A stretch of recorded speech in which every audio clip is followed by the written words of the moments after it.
con una forma más genérica, la escribimos como la ecuación 1171. Y esta es la ecuación 1171, que es igual a la variación de la variable x en función del tiempo, o perdón, la derivada de la variable x en función del tiempo, es igual a por la función x en función del tiempo, más b por la variación de delta u en función del tiempo. Esta 1167 es la ecuación de variable de estado forzado o la ecuación de estado cero. Y la respuesta deseada con x1 y x2 va a ser que el vector de salida, y de t, viene dado por la ecuación 1155. Si la transformamos, usando la transformada de Laplace de la ecuación 1171, con valores iniciales de estado iguales a 0, nos va a dar como resultado de que S, que es el operador de Lagrange, por la matriz X en función de Lagrange es igual a la matriz A por X en función de S, más la matriz B por la matriz delta U en la variable S. O si llevamos a un lado, va a ser que la matriz X en función de S va a ser igual a S por I menos A, que es la matriz SI menos A, la inversa de esa matriz, por la matriz B por delta U en la variable S.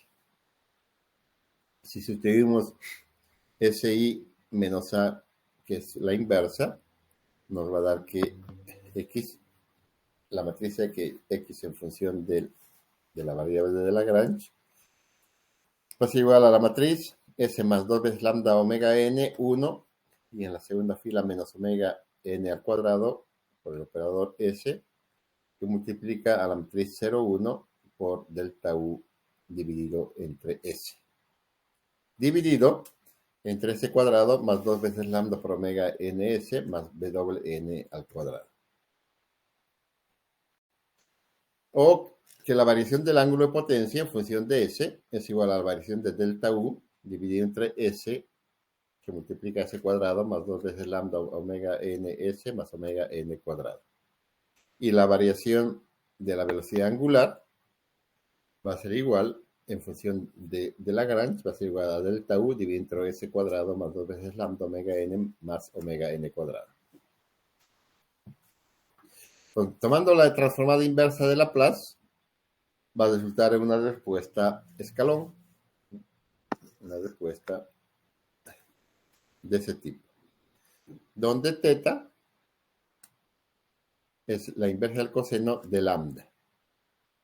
Y vamos a tener, haciendo la inversa de Laplace, que la variación del ángulo de potencia va a ser igual a la variación de U, o de mu, dividido entre omega n al cuadrado, por 1 menos 1 dividido entre la raíz cuadrada de 1 menos lambda cuadrado, por e a la menos lambda omega nt por el seno de omega dt más teta. Y la variación del ángulo de la velocidad angular va a ser igual a la variación de mu dividido entre omega n por la raíz cuadrada de 1 menos lambda cuadrado por e a la menos lambda omega nt por el seno de omega dt. Si sustituimos delta U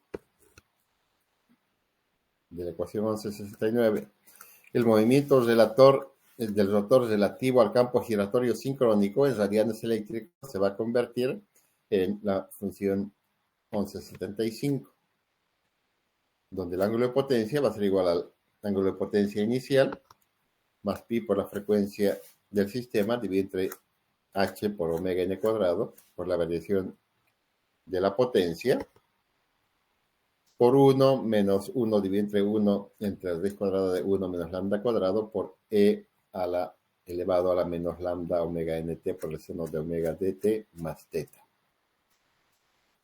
Y la frecuencia angular en radianes por segundo va a ser igual a la función 1176.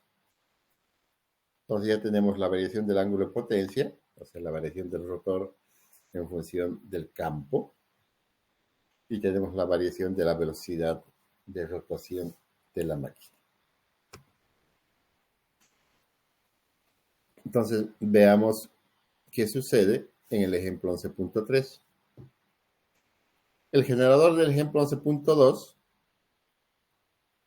está operando en estado permanente con un ángulo inicial de 16.79 grados. Es el ángulo que calculamos en el anterior ejemplo. Cuando la potencia de entrada se incrementa en una pequeña cantidad, o sea, va a haber una variación de la potencia en 0,2 por unidad. La excitación del generador y el voltaje de la barra infinita son los mismos que antes. Es decir, una vez que hay la variación en la potencia, no va a haber variación en el voltaje de excitación del generador, ni tampoco en el voltaje de la barra infinita. Es decir, que el voltaje de excitación va a ser igual a 1.35 por unidad y el voltaje en la barra infinita va a ser a 1 por unidad. Como no se debe estar acordando, entonces vamos a ver el ejemplo 11.1 aquí. Aquí. Entonces habíamos calculado que el voltaje de excitación en el ejemplo 11 es de 1.35 y el voltaje de la barra infinita no varía. Y ese es el concepto de la barra infinita, que es igual a 1.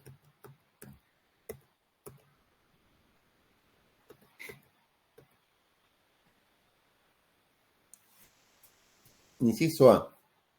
Usando las ecuaciones 11.75 y 11.76, que son estas, las dos últimas que hemos visto, el 11.75, que es la variación del ángulo de potencia, la variación del rotor en función del campo, y la frecuencia de rotación de la máquina, la 11.76, obtenga la respuesta escalón para el ángulo del rotor y la frecuencia del generador.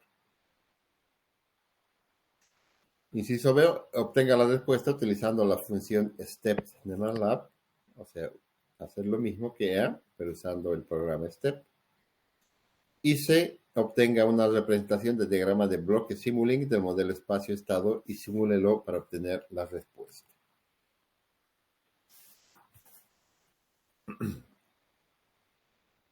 Entonces, para encontrar la ecuación 1176, tenemos que reemplazar los datos de H, del ángulo inicial, de lambda y de omega n, que los calculamos en el ejemplo 11.2. Y expresando el ángulo de potencia en grados, se tiene, entonces, que el ángulo de potencia, lambda, es igual al ángulo de potencia inicial, 16.79. Esto es para convertir de radianes a grados eléctricos. 180 grados por la frecuencia 60, dividido entre H, que era 994, y 6 puro 1405, creo que es lambda. Vamos a ver cuál es la fórmula. Es B2.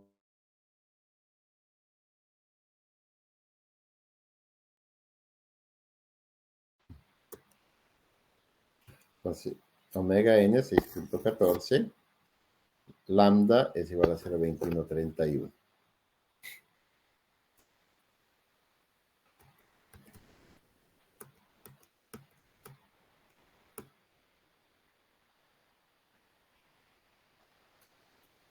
Y entonces omega n al cuadrado, 6.14 al cuadrado.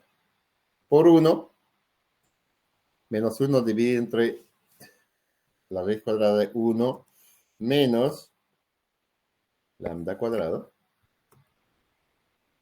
Y lambda habíamos visto que era 0.2131 elevado al cuadrado. Por e al lambda por omega n. Lambda era 0.21 y omega n es 6, algo. Por t. 0.21 por 6 da 1,3. Por el seno de omega de t. Omega de t también lo calculamos en el ejemplo 11.2. omega de t es igual a 6 radianes por segundo.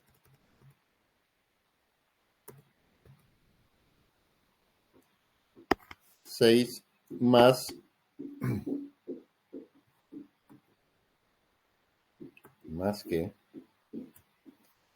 teta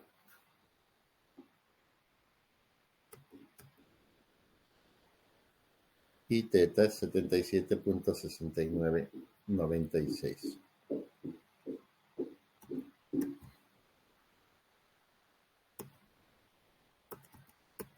¿De dónde viene eso?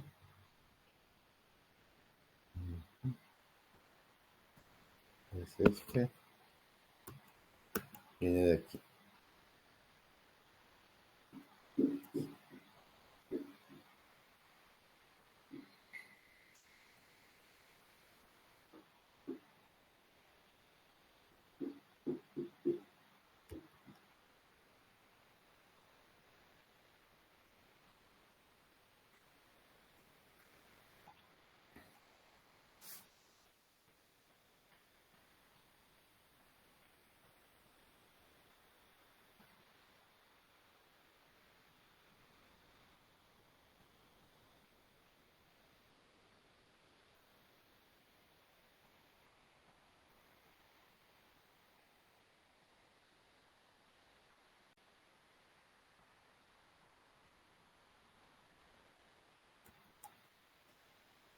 Teta es la inversa del coseno de lambda.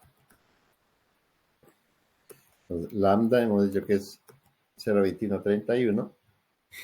Entonces el coseno inversa de 0,2131 es 77.69. Entonces nos sale esta ecuación.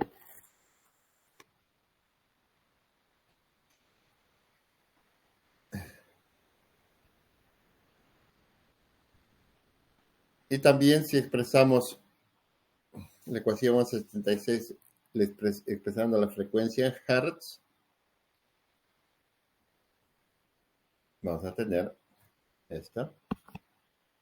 1176, la frecuencia es igual a la frecuencia del sistema inicial, 60 Hz, más pi por la frecuencia, por delta P. Entonces aquí tenemos la frecuencia por delta P. Porque estamos trabajando en función de la frecuencia, no en función del... Dividido entre h por omega n, por la raíz cuadrada de 1 más lambda al cuadrado. Dividido entre... Esta es la conversión que viene de 2πf por h por... este es omega n. H por omega n, dividido entre 1 menos lambda al cuadrado. Por lambda omega n, por el seno de 6t. El seno de 6t. Nos queda que en función de la frecuencia nos queda esa ecuación. Si lo graficamos, en función del ángulo inicial, vamos a tener que partimos del ángulo inicial, que era 16 y algo grados, sube a cerca de 25, oscila, y luego se va a estabilizar en un nuevo ángulo. Ya no como en el caso anterior que vimos que vuelve al ángulo inicial, sino como aquí hay un cambio de potencia, por lo tanto la máquina tiene que tomar ese diferencial de potencia, entonces va a tener un nuevo ángulo de potencia. Y la frecuencia oscila levemente y pasado un tiempo, cerca de 3 segundos, vuelve a su valor inicial de los 60 Hz.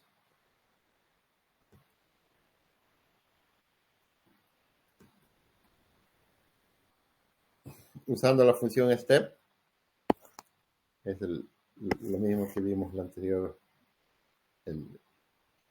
ejemplo. Entonces, escribimos sus datos de sus matrices y esto lo vamos a anotar en el MATLAB para obtener las mismas gráficas que las que hemos visto anteriormente.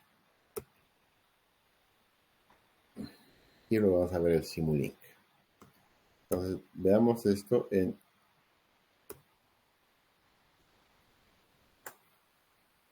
MATLAB.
Bien, entonces tenemos el ejemplo 11.3.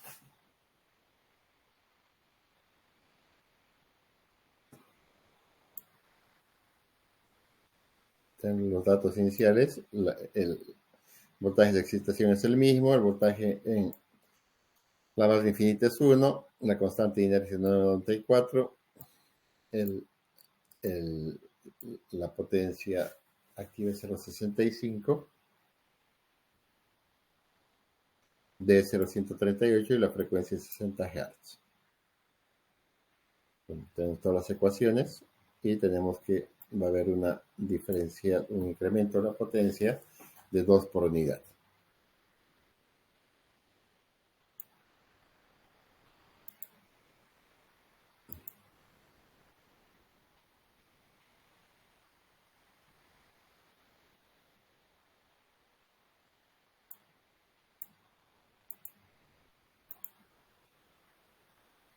Entonces, tenemos la variación del ángulo de potencia.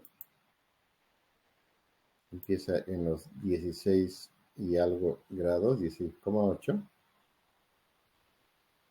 Oscila y pasa un momento se va a estabilizar en su nuevo ángulo de potencia que va a ser 22,5. Algún valor de ese que debe estar aquí o no estar aquí.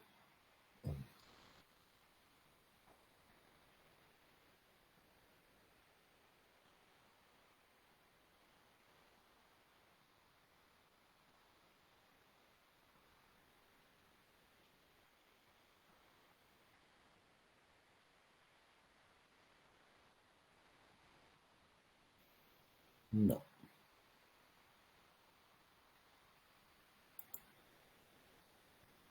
Entonces, su nuevo ángulo de potencia va a ser 22,5 y la frecuencia, como vimos,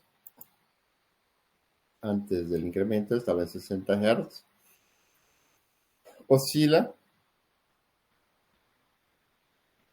y pasado un cierto tiempo, aproximadamente 3 segundos, se va a volver a estabilizar alrededor de los 60 Hz. Usando la función step, se obtiene la misma gráfica. Y la pregunta C dice si usamos el Simulink.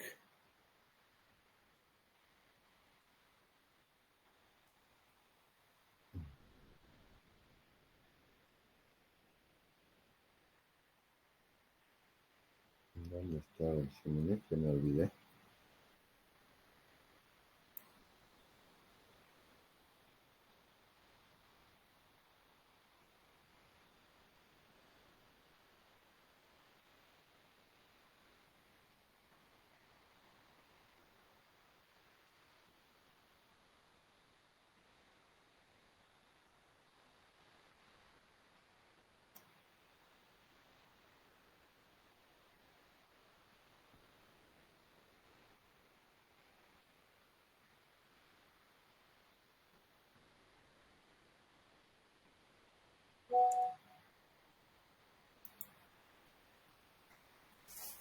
¿Dónde?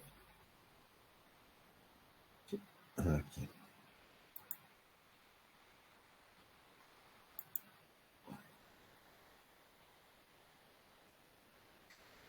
Aquí en el folder 2 vamos a Simulink, el ejemplo 11.3.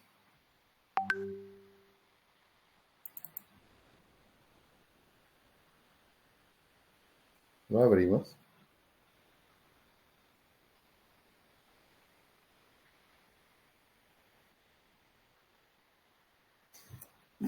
Y aquí el Simulink lo que hace es trabajar en bloques, lo cual es básicamente la forma en la que están escritos todos los programas, todo lo que son los controles, los ABE, el control del gobernador, están escritos en bloques, de tal forma que sea una fácil representación y fácil cálculo. Entonces, si ven aquí el Simulink, tenemos que como entrada la función escalón, que este es su valor inicial, y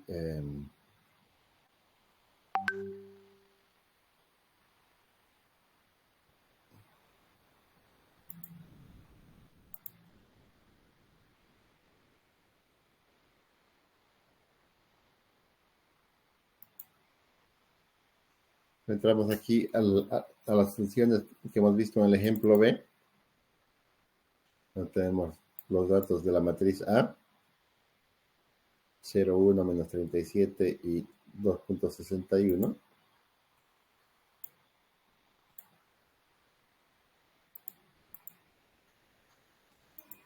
La matriz A.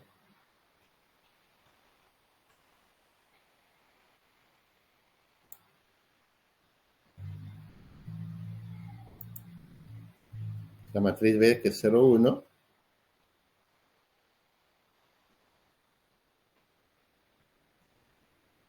La matriz C y la matriz D, que son ceros, la condición inicial 0. Aquí se entra esta función, que es para mezclarlas. Luego las convertimos a grados. Y esta las convertimos a hertz.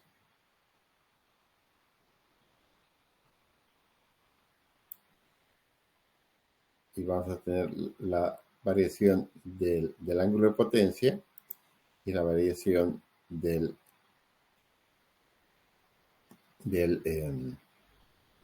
la velocidad, de rotación o de la frecuencia en este caso. Entonces aquí estamos simulando con la variación de 0,2, que es el valor del escalón. Así lo corremos.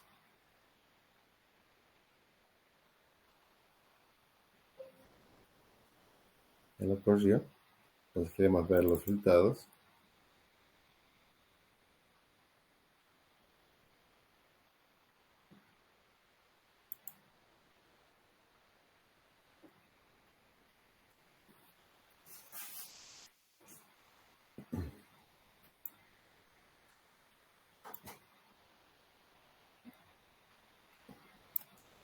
Entonces, partimos con el valor de 16,79 está aquí,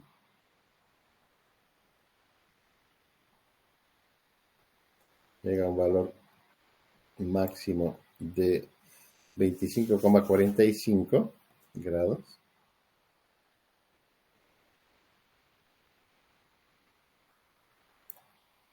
Oscila un poco, baja a 21.10, una oscilación más pequeña en la que alcanza el valor de 23.28.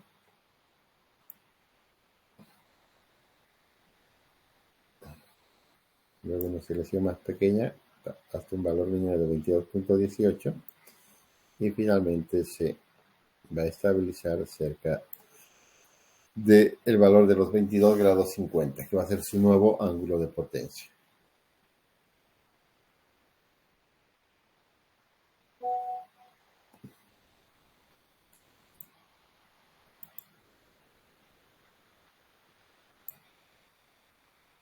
Aquí ver la frecuencia.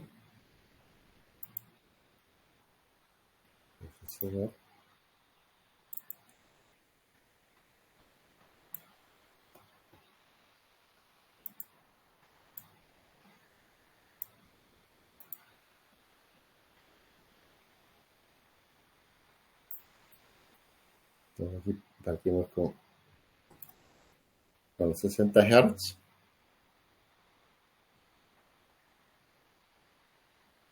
Sube hasta el valor de 60.07 Hz. En la siguiente oscilación baja hasta los 59,96. Luego a los 60.02. 59,99. Una oscilación más pequeña y luego va a terminar estabilizándose en los 60 Hz.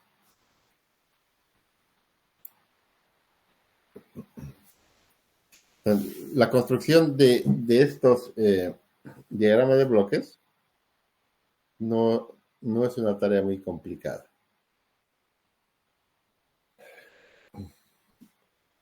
Y básicamente lo único que hay que hacer es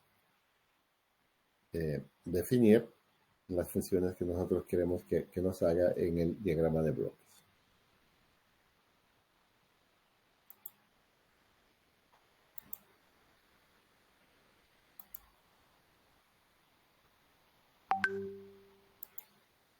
Ahora hemos visto cuál es el efecto de una sola máquina y qué pasa si lo llevamos a varias máquinas.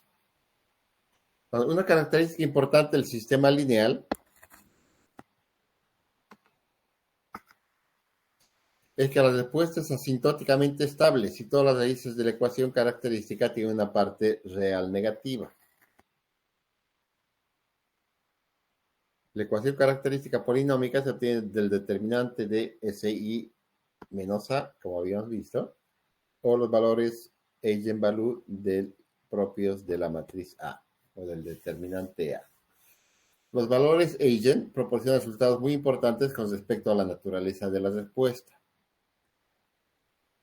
El recíproco del componente real de los valores eigen, de las constantes de tiempo, y el componente imaginario de la frecuencia amortiguada de las oscilaciones. Por lo tanto, el sistema lineal expresado en la forma de variable de estado es asintóticamente estable si y solo si todos los valores propios del determinante A se encuentran en la mitad izquierda del plano complejo.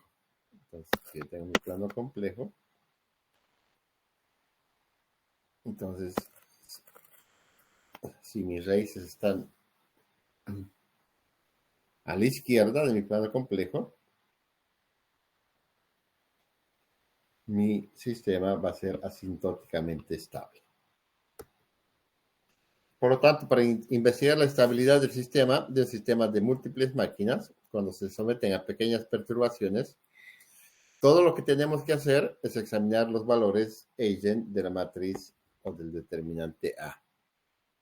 Entonces, si la ecuación del estado homogénea se describe como la derivada de x es igual a la función de la variable x, observamos que la matriz A es la matriz jacobiana, cuyos elementos son derivadas parciales de las filas de la función x con respecto a las variables de estado x1, x2, xn, evaluadas en el punto de equilibrio. En MATLAB podemos usar la función R, que se va a ser igual a los valores eigen de la matriz A, que devuelve los valores propios de la matriz A. Por lo tanto, en el ejemplo 2, encontramos que la matriz A era igual, reemplazando los valores, omega n era 6, y algo, 37.7, y menos 2 veces lambda por omega n. Lambda por omega n habíamos visto que era 1.3, por 2 va a ser 2.6 y algo, con signo negativo. Entonces podemos escribir la matriz A en valores de MATLAB. Entonces la fila 1, 0,1, y la fila 2, menos 37, y el valor 2, menos 2.617.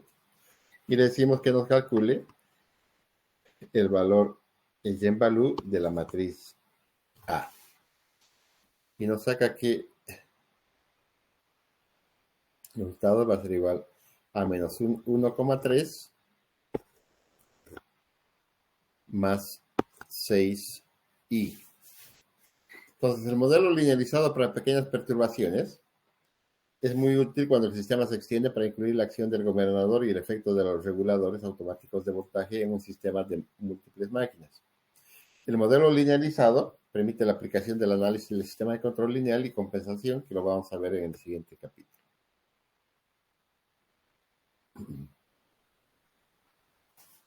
Entonces, volviendo a la estabilidad transitoria, este tema lo vamos a ver en el capítulo 12, por si acaso.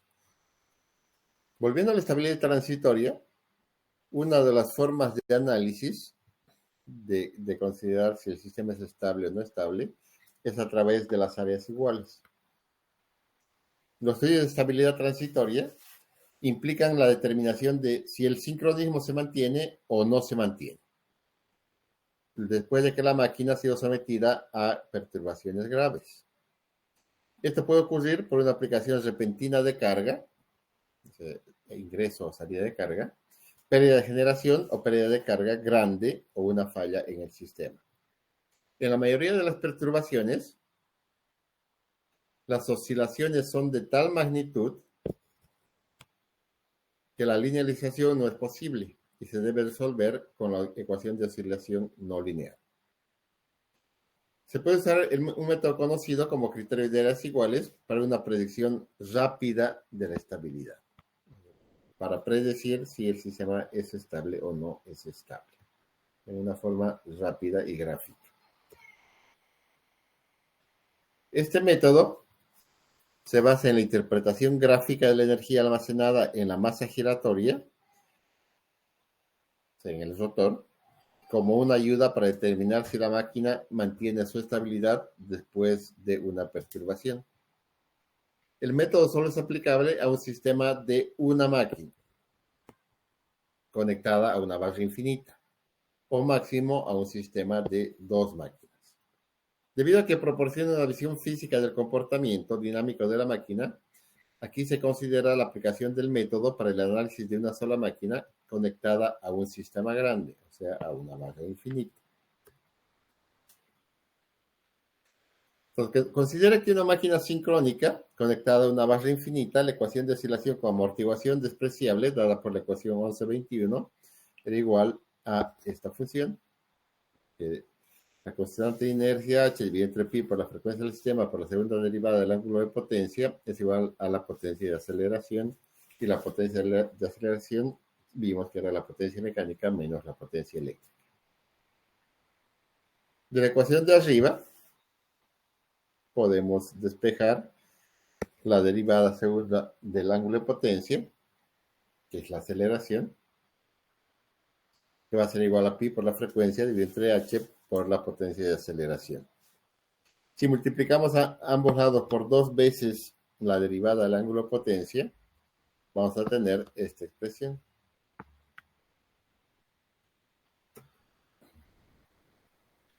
Y la podemos escribir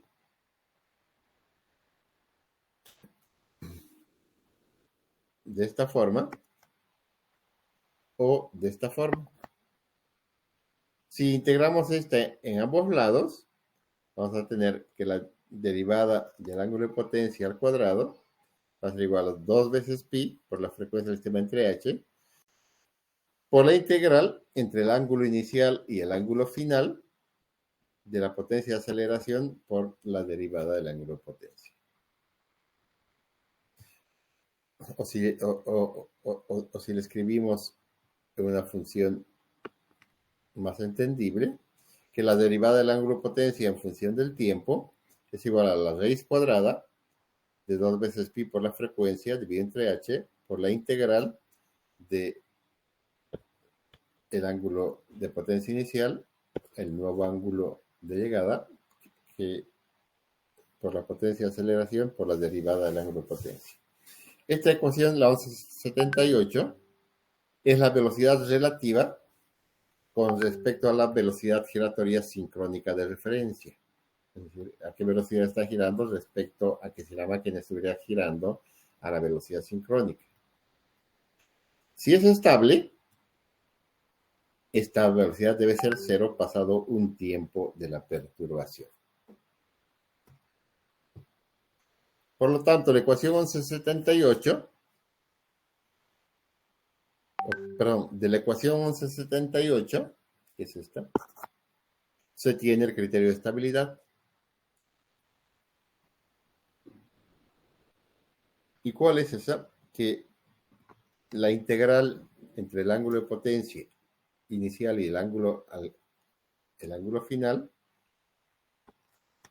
de la potencia de aceleración en función del tiempo debe ser igual a cero para que se estabilice. Considerando que la máquina está funcionando en el punto de equilibrio, entonces veamos. Delta cero corresponde a la entrada de potencia mecánica, que va a ser la potencia mecánica inicial, que va a ser igual a la potencia eléctrica inicial, como se muestra en la figura. Entonces, si suponemos que la máquina está funcionando con un ángulo de potencia inicial, en ese punto,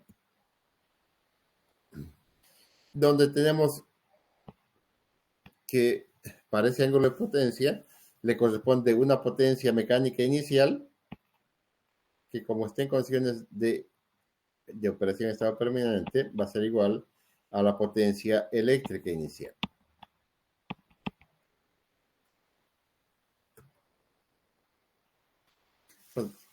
Considere un aumento repentino de la potencia de entrada, o sea, una función escalón representada por la línea horizontal PMI.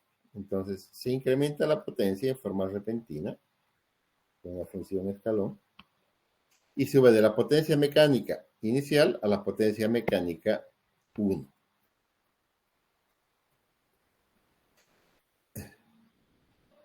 En ese instante, cuando ha subido la potencia mecánica a la potencia mecánica 1, esta potencia mecánica es mayor que la potencia eléctrica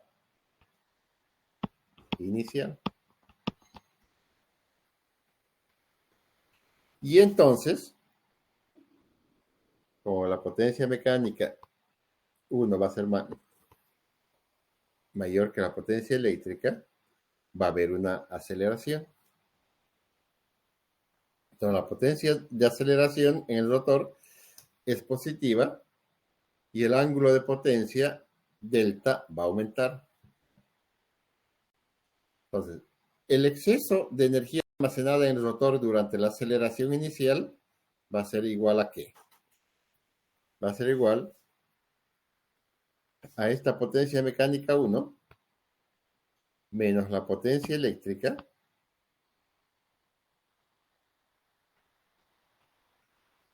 por la derivada del ángulo de potencia. Entonces, esto va a llegar, como esta es la ecuación, a este nuevo punto de la máquina, que le vamos a llamar en este punto delta 1. Entonces, ¿cuál es este ángulo? Si nosotros consideramos esto una recta, va a ser igual al área ABC. Con un aumento en delta, la potencia eléctrica va a aumentar. Y cuando delta sea igual a delta 1, aquí, la potencia eléctrica coincide con la nueva potencia de entrada mecánica. Entonces, en este punto, se va a volver a igualar la potencia mecánica 1 con la potencia eléctrica. Aunque la potencia de aceleración es 0 en este punto, porque la potencia mecánica 1 es igual a la potencia eléctrica, el rotor opera por encima de la velocidad sincrónica. Por lo tanto, delta y la potencia eléctrica van a continuar aumentando. Entonces va a seguir incrementándose. Entonces, en este punto, la potencia eléctrica es mayor que la potencia mecánica.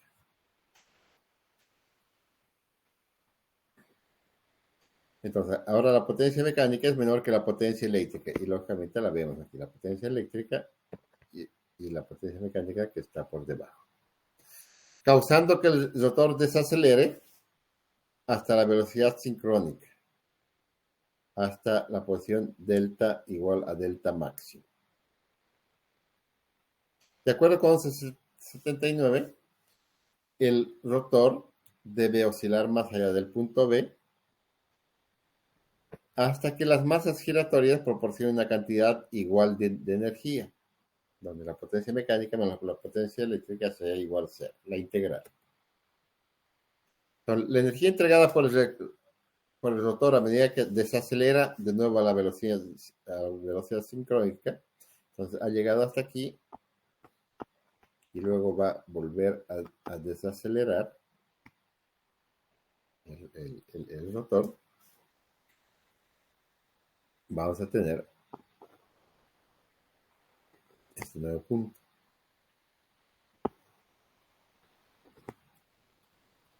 Que va a ser el área 2, que va a ser igual a BDE. El resultado es que el rotor oscila hacia el punto B y el ángulo delta máximo, en cuyo punto el área A1 es igual al área 2. Con esto se conoce como el criterio de áreas iguales. El ángulo del rotor oscilaría de ida y vuelta entre delta 0 y delta máximo. Vamos a ver que va a oscilar así, así, así, así, hasta estabilizarse en su nuevo punto de operación. A su frecuencia natural, la amortiguación presente en la máquina hará que estas oscilaciones disminuyan y la nueva punto de operación del estado estable se va a establecer en el punto B. Entonces, luego de las oscilaciones, este va a ser su nuevo punto de oscilación de la máquina.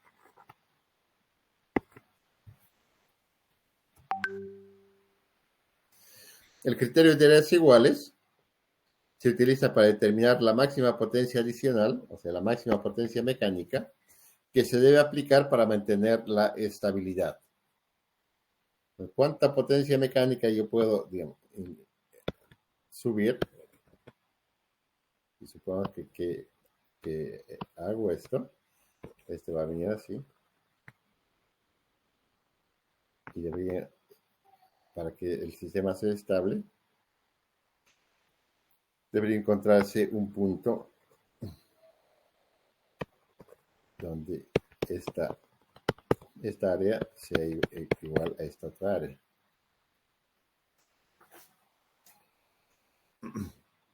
Con un cambio repentino en la entrada de potencia, la estabilidad se mantiene solo si el área 2 al menos iguala al área 1, que puede ubicarse por encima de la potencia mecánica. Si el área A2 es menor que el área A1, el impulso acelerador nunca puede ser controlado. Entonces se va a acelerar, acelerar, acelerar, acelerar, hasta que va a disparar por sobrevelocidad. El límite de estabilidad va a ocurrir cuando el ángulo delta máximo, esté en la intersección de la línea PM y la curva del ángulo de potencia esté entre 90 y los 180 grados. Entonces, en alguna parte de aquí va a ser la máxima estabilidad permitida, donde vamos a tener que esta área 1 va a ser igual a esta área A2. Aplicando el criterio de áreas iguales a la figura, se tiene, si aplicamos aquí a este criterio, vamos a tener que la potencia mecánica, PM, por la variación del ángulo delta 1 menos delta 2, que va a ser toda esta área, ¿no? Menos que la integral desde que va desde delta 0 hasta delta 1, aquí,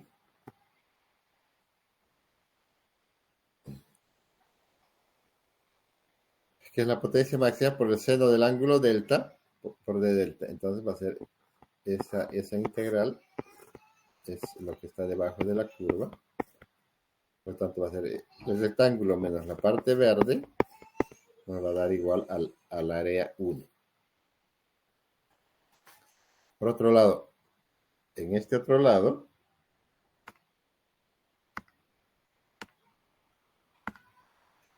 vamos a tener que la integral entre delta 1 y delta máximo, de la potencia máxima por el seno del ángulo delta, esta parte de la ecuación, esa integral nos va a dar toda esta área.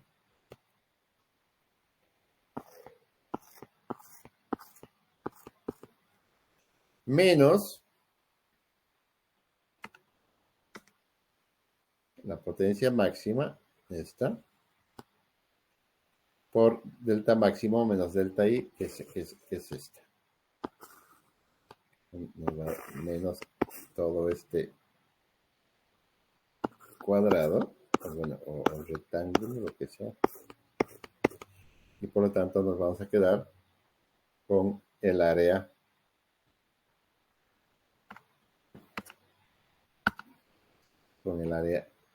A2.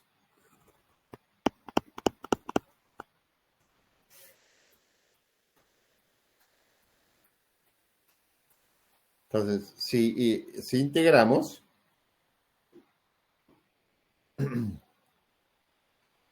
vamos a tener finalmente que el ángulo máximo menos el ángulo inicial por el seno del ángulo máximo más el coseno del ángulo máximo va a ser igual al coseno del ángulo cero, integrando y haciendo un poco de álgebra.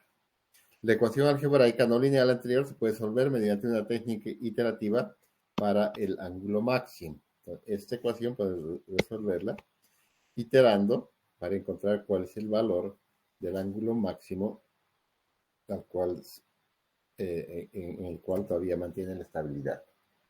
Una vez que se obtiene el ángulo máximo, se encuentra la potencia máxima permisible o el límite de estabilidad transitoria, que se encuentra de que la potencia mecánica es igual a la potencia máxima por el seno del ángulo 1, donde el ángulo 1 es igual a pi menos el ángulo máximo.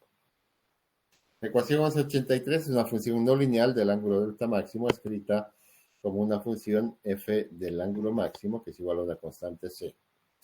Utilizando el método de Newton-Raphson, para aplicar alguna técnica iterativa, se obtiene una solución iterativa descrita en la sección 6.3, como la que hemos visto en los flujos de potencia, comenzando con una estimación inicial de que el ángulo máximo está entre 90 grados y 180 grados. El algoritmo de Newton-Raphson nos va a dar estas funciones que ya lo conocemos, donde df sobre la derivada de la frecuencia en función del ángulo máximo es la derivada de 1183, que es escrita por esta función, y finalmente el ángulo delta máximo para la iteración k más 1 va a ser igual al ángulo máximo para la iteración anterior más la variación del ángulo delta de la iteración k, donde hemos obtenido en ese valor. Entonces se obtiene una solución cuando la diferencia entre el valor absoluto de la iteración sucesiva es menor que una presión especificada con anterioridad. Entonces el valor de la última iteración menos la penúltima iteración debe ser menor a un error que nosotros nos especificamos.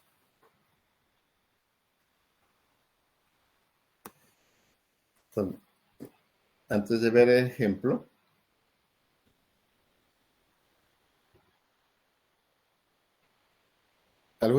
ver una aplicación de si tenemos un incremento repentino en la potencia de entrada. Entonces, es una función llamada IAC Power, que tiene como datos la potencia inicial, el valor de excitación, el voltaje de la barra infinita y la reactancia entre la reactancia equivalente para un sistema de una máquina conectada a una barra infinita. La función utiliza el algoritmo anterior para encontrar la máxima potencia permisible repentina que se puede aplicar para la estabilidad crítica. La función grafica la curva del ángulo de potencia y muestra las áreas iguales sombreadas. Entonces, P0 es la función inicial, es el voltaje interno transitorio, B es el voltaje de la barra infinita y X es la reactancia de transferencia P1. Si se usa IAC Power sin argumentos, se le solicita al usuario que ingrese las cantidades anteriores. Entonces, para terminar nuestra clase, veamos el ejemplo 11.4. La máquina del ejemplo 11.2 está entregando una potencia real de 0,6 por unidad con un factor de potencia de trazo de 0,8, lo que habíamos visto. El voltaje de la barra infinita es 1 por unidad. La máxima potencia de entrada que se puede encontrar, la máxima potencia de entrada que se puede aplicar sin pérdida de sincronismo. Y B, repite el inciso A con una potencia inicial de entrada de 0. Supongo que el voltaje interno del generador permanece constante en el valor calculado en A. Entonces, repetir el mismo ejercicio, suponiendo que el generador está trabajando en vacío. En el ejemplo 11.2, las reactancias de transferencia y el voltaje interno del generador encontramos que la reactancia era 0,65 y el voltaje de excitación era 1,35.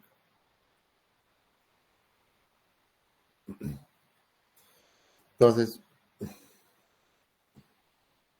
sabemos que la potencia inicial es igual a 0,6 por unidad, el voltaje es 1,35, el voltaje de la barra infinita es 1 y X es 0,65.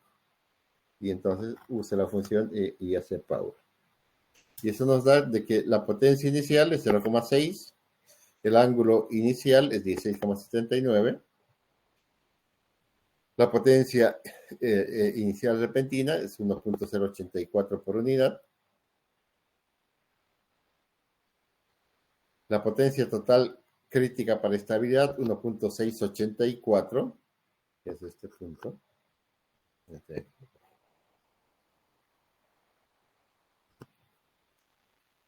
El máximo ángulo de oscilación 125 y el nuevo para ese valor de ángulo máximo o para este máximo valor de incremento de potencia, el nuevo ángulo de operación va a ser aquí partimos de 54,5. 54,14 cuando nuestro ángulo delta 0 era 16,79.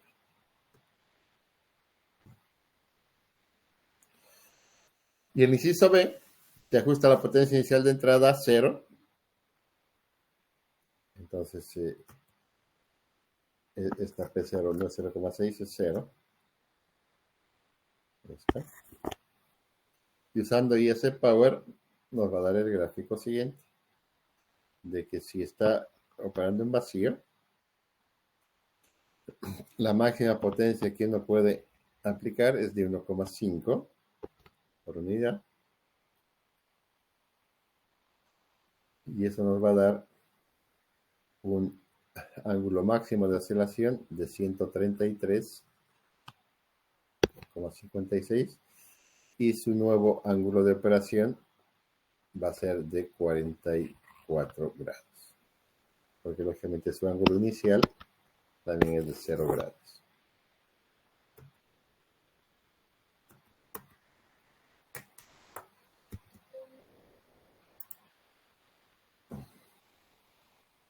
Si eso lo vemos en MATLAB, que es exactamente lo mismo.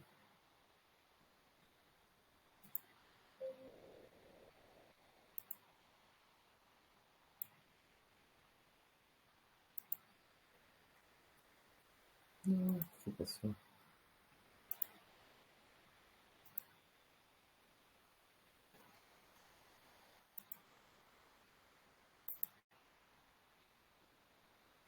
El ejemplo 11,4.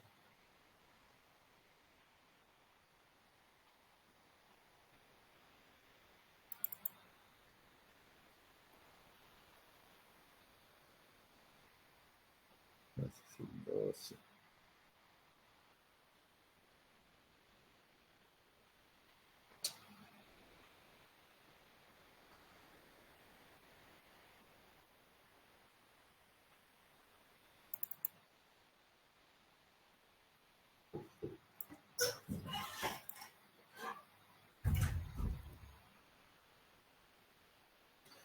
Tenemos los dos incisos con la potencia inicial de 0,6 y el inciso B con la potencia 0. Lo corremos usando la función IAC Power a ambos, ¿no?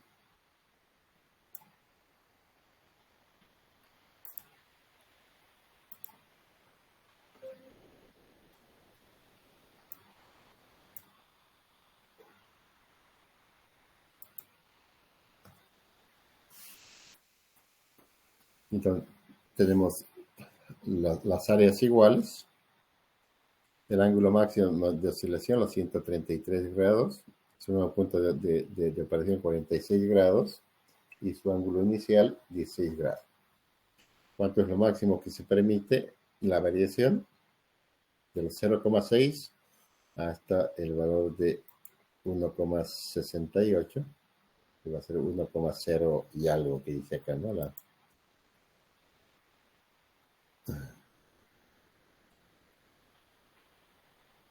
Esta es la potencia máxima, 1,084, la máxima potencia que se puede aplicar.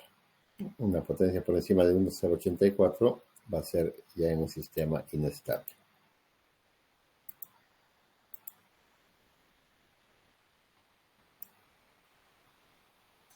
Ok, muchachos. Entonces, nos vemos el fin de semana. Y el examen de cortocircuitos el siguiente lunes. Chao, que tengan buenas noches. Nos vemos. Hasta luego, ingeniero.